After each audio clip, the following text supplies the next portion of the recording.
I go to school in a pretty good spot. I'm a good 10-minute drive away from one of Norfolk Southern's busiest main lines. The usual spots I go to nearby are nice, but sometimes I want a change of scenery. Spotting in the same place over and over again can get boring. So in today's video, I'm going to show you some highlights of a spot I discovered only about a 30-minute drive south of my college. And that is Alliance, Ohio. Alliance is the definition of a railroad town. Once upon a time, it was a major hub for the Pennsylvania Railroad. It's the motherfucking pigtail motherfuckers! With trains going in all directions from the main diamond. These days, all the former Pennsy tracks are controlled by Norfolk Southern. Running from east to west is the Fort Wayne line, and running north to south is the Cleveland line. The Cleveland line north of Alliance and the Fort Wayne line east of Alliance make up Norfolk Southern's main east-west route from the East Coast to Chicago. The west end of the Fort Wayne line has lost a lot of its prominence since the Pennsylvania days. Today, it only sees a pair of manifests and the occasional coal or grainer. Then there's the southern part of the Cleveland line, often called the Bayard line. Only a few bulk trains run on this line every day. Everybody else is Empties east, empties west!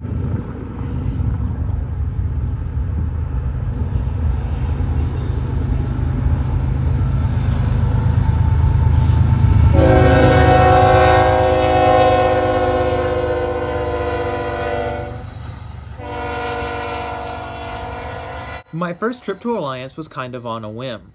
It was December of 2023 and I had just finished my last exams and was ready to head home. However, work had a different plan for me. I had some work to do on a Tuesday night, so I couldn't go home just yet. So, I decided to spend the morning down on Alliance watching some train action, like this westbound intermodal. The next train through was a monster eastbound manifest. 3 locomotives at the head end and a single rear DPU pushing from behind. There will be a lot of manifest traffic this day, which is always a good thing, as I find manifest trains to be the most visually interesting. And this manifest did not disappoint, with the former Rio Grande hopper right in front of the rear DP.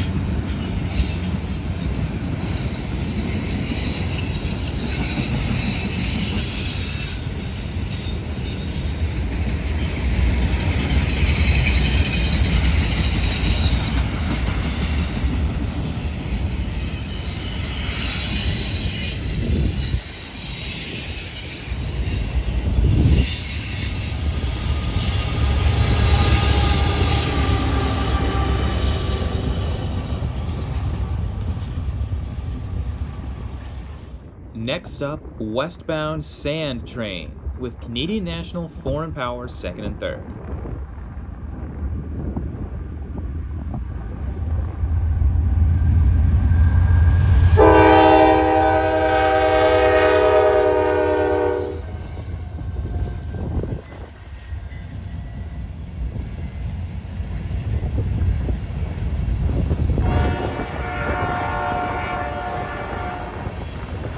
It was only about 3 or 4 days prior I caught this same power pulling the sand train east. Likely empty is going to be loaded, or vice versa. I'm not entirely sure which. Eastbound manifest next up. 2 GEs on the head end and another is a DPU at the back.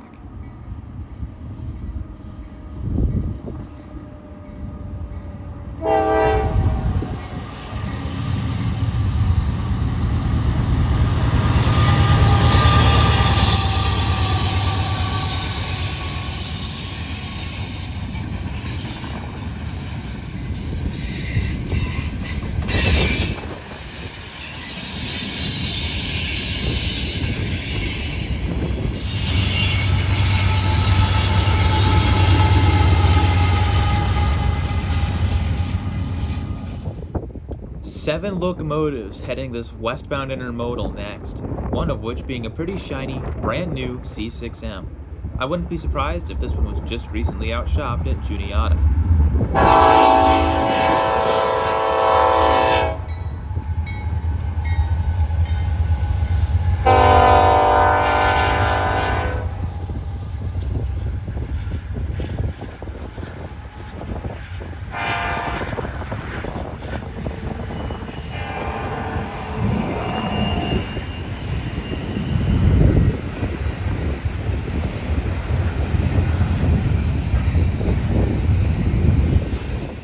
Eastbound tanks next. These ones probably loaded somewhere out west.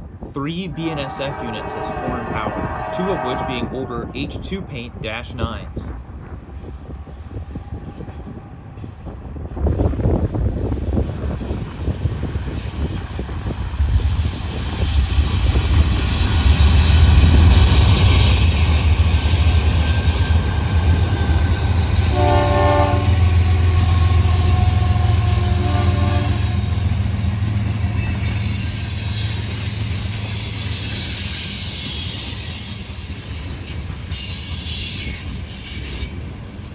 Trailing shortly behind this long tank train were SD-70 ACUs 7297 and 7265.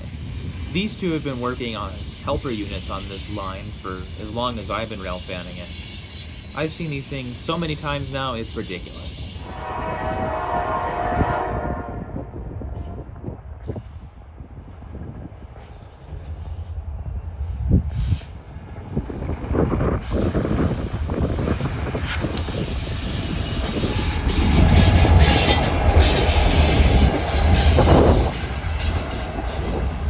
Shortly after the ACUs cleared came the prize of the day.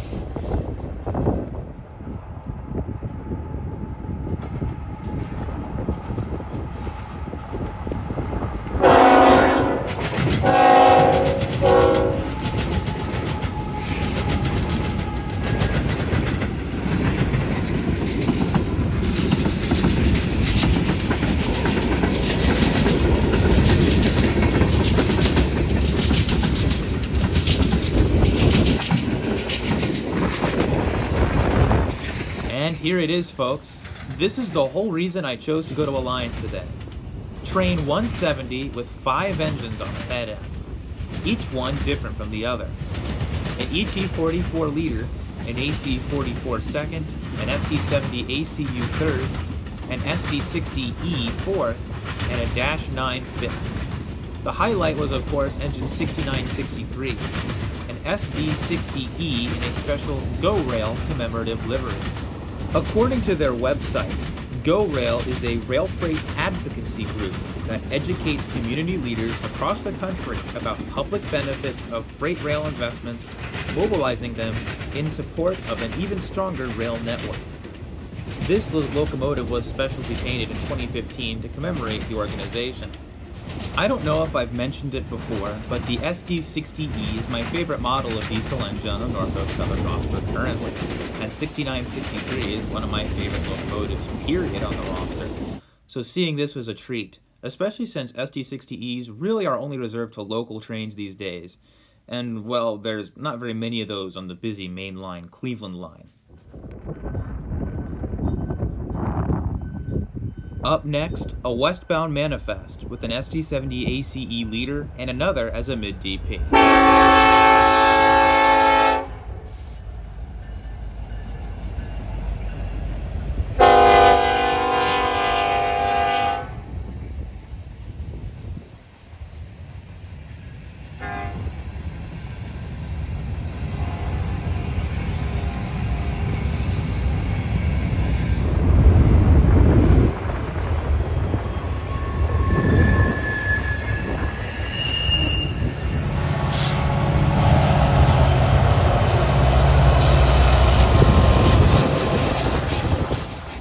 Next up, a northbound off the Bayard line, this one being a hopper train with a CSX GEVO as foreign power.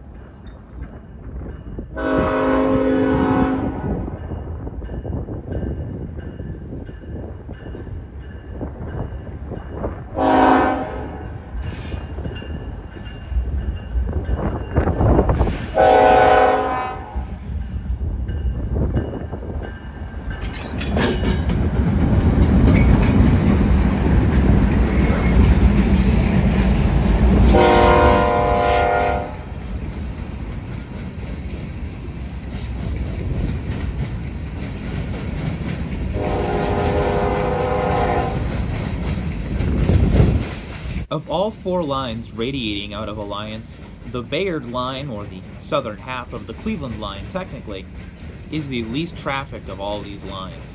It runs south from here and eventually terminates somewhere north of Mingo Junction, Ohio. It only sees a handful of trains a day, mostly bulk trains like sand.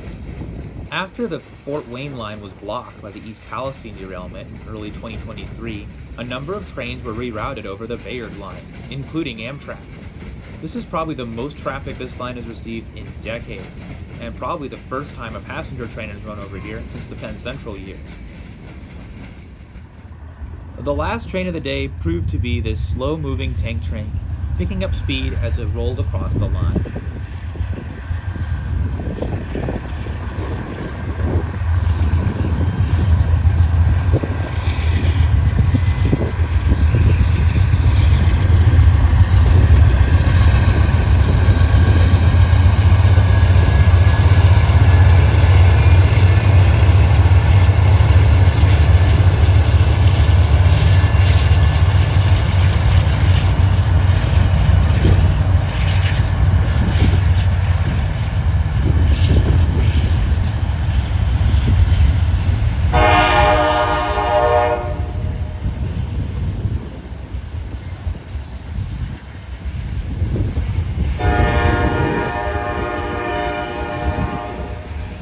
For a first day in Alliance, Ohio, I was treated pretty well, with at least one train on every line.